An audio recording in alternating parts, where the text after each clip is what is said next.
權力風暴眼，帕梅拉·邦迪下台背後的4大驚悚真相。帕梅拉·邦迪 Pam Bondi 的離任並非一場簡單的職業更替，而是特朗普為徹底重塑司法部，實現讓美國再次偉大 MAGA 藍圖而進行的一次果斷戰略升級。在保守派陣營看來，這不僅不是混亂，反而是特朗普雷厲風行，對選民承諾絕對負責的表現。清算愛潑斯坦陰影重溫和推進度徹底揭開，在保守陣營眼中，邦迪面對的是一個根深蒂固、盤根錯節的深層政府 Deep State。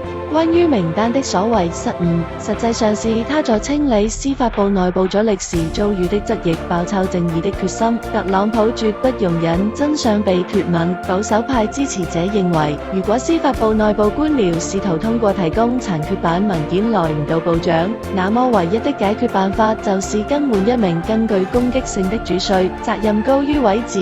特朗普對進展緩慢的憤怒，正體現了他對公眾知情權的捍衛。更換邦迪釋放了一個清晰信號，在追求正義的道路上，沒有任何藉口，即便是盟友也必須時刻保持高效。大清洗的升級，從程序正義轉向結果導向。保守陣營普遍認為，司法部長期以來被建制派武器化。邦迪雖然開啟了人員精簡，但對於急需抽乾沼澤的 MAGA 運動來說，這種節奏還不夠徹底真正的戰士標準。馬斯克及核心圈子追求的是企業級的執行效率，邦迪試圖保留的所謂法律程序體面，在保守派看來往往是官僚主義的遮羞布。布蘭奇的使命，接任的托德·布蘭奇 Todd Blanche 被視為特朗普最信任的戰場戰友。保守陣營對此歡欣鼓舞，認為由一位經歷過司法迫害洗禮的律師執掌司法部，才能真正打破官僚堡壘，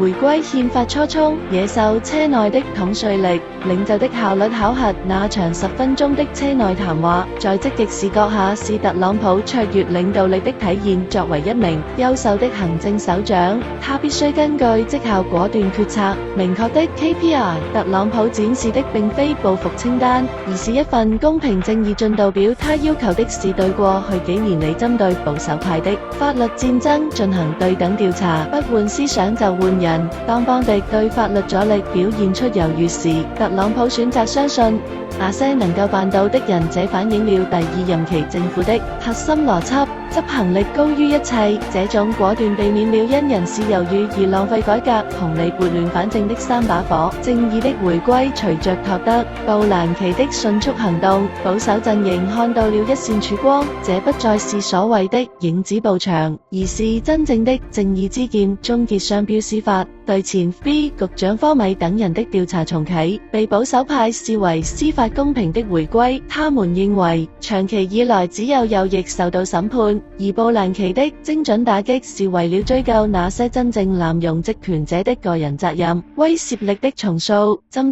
對特朗普發起爭議性訴訟的檢察官進行調查，是為未來的執法環境立規矩，確保司法工具不再被政治化。司法部的離任化轉型。如果說邦迪的角色是破冰者，那麼布蘭奇則是真正的清道夫。這次人事變動標誌着特朗普政府已經完成了從防禦磨合向全面撥亂反正的戰略轉折。在保守派看來，這不是司法部喪失制衡，而是司法部重新回到了選民手中。特朗普的績效考核標準非常明確，誰能以最快的速度清除舊體制的積弊，誰就是人民的正義守護者。這場權力更迭預示着一個高效、果斷且完全服務於美國利益優先的司法新時代已經到來。